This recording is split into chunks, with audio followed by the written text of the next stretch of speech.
रामकृष्ण हरे सज्जन हो.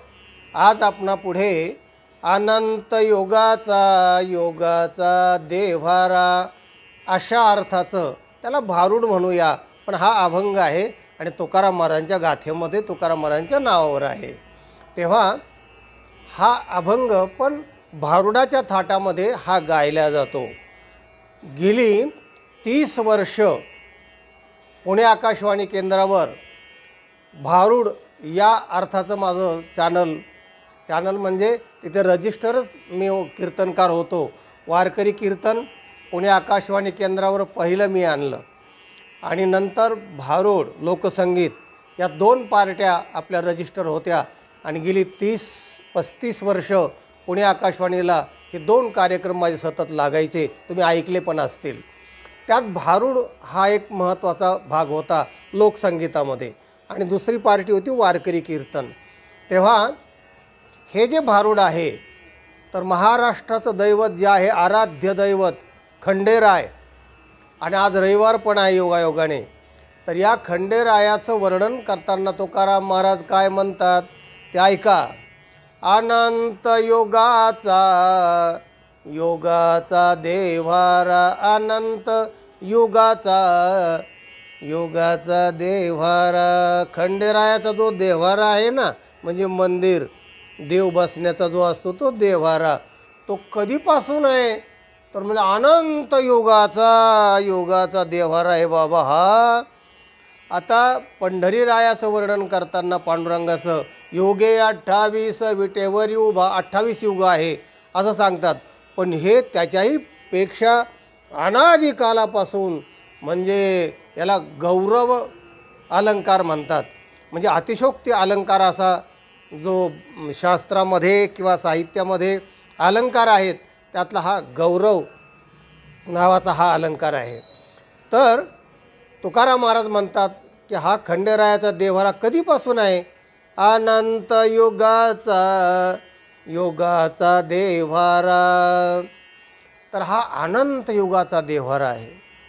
आणि मग या देव्हाऱ्यातून जे काही ऊर्जा मिळते, जे काही सात्विक तात्विक जे काही आपल्याला आनंद मिळतो, तर तो जो घुमारा आहे, हा जो घुमारा जो असतो ना देव्हाऱ्यातला, प्रत्येक देवस्थानाचा घुमारा वेगळा असतो. पंढरीरायाचा घुमारा वेगळाच आहे.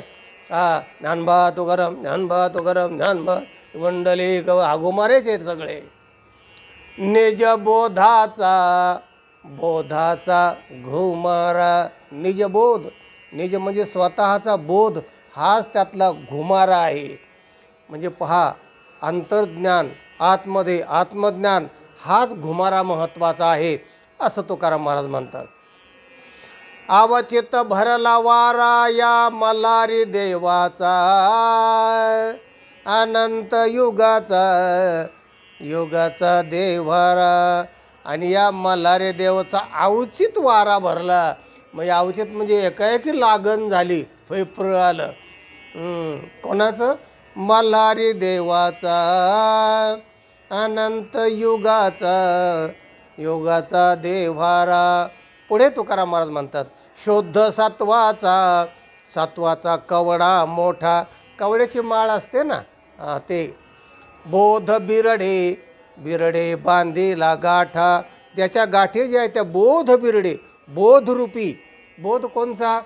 कोहम, मी कोण आहे, कसे जगत आहे, माया म्हणजे काय, ब्रह्म म्हणजे काय, याचा बोध होणं. बोध बिरड बांधणं असं बघा, गाठ असते, बांधीला गाठा. गळा वैराग्याचा पट्टा, वाटा दावू भक्तीच्या. आणि गळ्यामध्ये जो पट्टा असतो तो वैराग्याचा पट्टा असला पाहिजे. म्हणजे वैराग्य हे परमार्थामध्ये महत्त्वाचं असे आहे. हृदय कोटंबा सांगाते, घोळ वाजवू अनुहात ध्वनी. म्हणजे जो आपला अंतर्ध्वनी असतो तो फार महत्त्वाचा आहे. ज्ञान भांडाराचे पोते रीते नोहे कल्पांते. आणि या खंडेरायाचं ज्ञान भांडाराचं जे पोत आहे त्याचं कल्पांतरित होत नाही. ज्ञान भांडारा एवढा मोठा भांडार आहे, ज्ञानाचं भांडार. तरी ते नो हे कल्पांते अनंत युगाचा. पुढे महाराज म्हणतात 184 घरे चारी. 184 जे फेरा आहे ना, तो हे 4 घर अशी कल्पना केलेली आहे. या जन्माची केली वारी. 184 फिरून हीच वारी, फिरणं, वारी करणं. 184 वारी केली. प्रसन्न झाला देव मल्हारी. सोहम भावी राहिलो अनंत युगाचा देवारा. आणि मग सोहम 6 अहम 6 ईश्वरः अहमस्मी. अशा प्रकारच्या त्या भावामध्ये मी राहिलो. सोहम भावी राहिलो, या भावामध्ये माणूस राहिला पाहिजे. 6 अहम चिदानंद रूप शिवोहम. या देवाचे भरता वारे. अंगी प्रेमाचे फेपरे. अंगी या देवाचं का जर वारं भरलं ना, तर अंगामध्ये प्रेमाचं फेफर असतं. प्रेमाचे फेफरे. गुरु करी वेडे चारे. पहा तुके भुंकविले अनंत युगाचा देवारा. निज बोधाचा घोमारा. तेव्हा मी कोण आहे, जगत काय आहे, याचं ज्ञान होणं फार महत्त्वाचं आहे. आणि असे सोहमचे घुमारे, सात्विक तात्विक घुमारे, तर हे असणं जीवनामध्ये आनंदकारक असतं. अशा अर्थाचं रूपक तुकाराम महाराजांनी मांडलेलं आहे. तेव्हा हा अभंग गौरवपूर्व आहे. अनंत युगाचा म्हणजे हा गौरवच आहे एक प्रकारचा. आणि भक्तिशास्त्रामध्ये हा चालतो.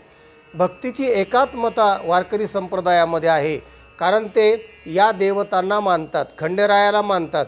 जेजुरीला जेव्हा वारी गेलेली असते, पंढरपूरच्या आपलं आळंदीच्या आणि देहूची दिंडी गेलेली असते, तिथे मुक्काम असतात. तिथेही वारकरी नाचतात, खंडेरायाचं भजनं म्हणतात, रविवारचे भजनं म्हणतात आणि खंडेरायाला ते मानतात. तेव्हा अशा प्रकारचा हा जो अभंग आहे, त्याचा अर्थ आपल्या आतमध्ये उतरला पाहिजे. आणि अर्थातच परमार्थ आहे, अशा अर्थाने आपण हे सगळे व्हिडिओ केलेले आहेत. संगीताचा बाज आपण त्याच्यावर मुद्दाम चढवला नाही, कारण आपल्याला अर्थ सांगायचा आहे. अर्थाविन पोथी वाचू नये किंवा वाचू निकाय. तेव्हा अर्थ महत्त्वाचा आहे. आणि अर्थानेच आपल्याला परमार्थ कळतो आणि मग आपल्याला अर्थरूप होता येतं. आणि अर्थरूप होणं हाच परमार्थाचा कळस आहे. सज्जन हो, हा व्हिडिओ इतरांना पाठवा, लाईक करा. ज्यांनी चॅनलला सबस्क्राईब केलं नाही त्यांनी सबस्क्राईब करा. ज्ञान ऐकत रहा, वाटेत रहा, आनंदी रहा. रामकृष्ण हरी.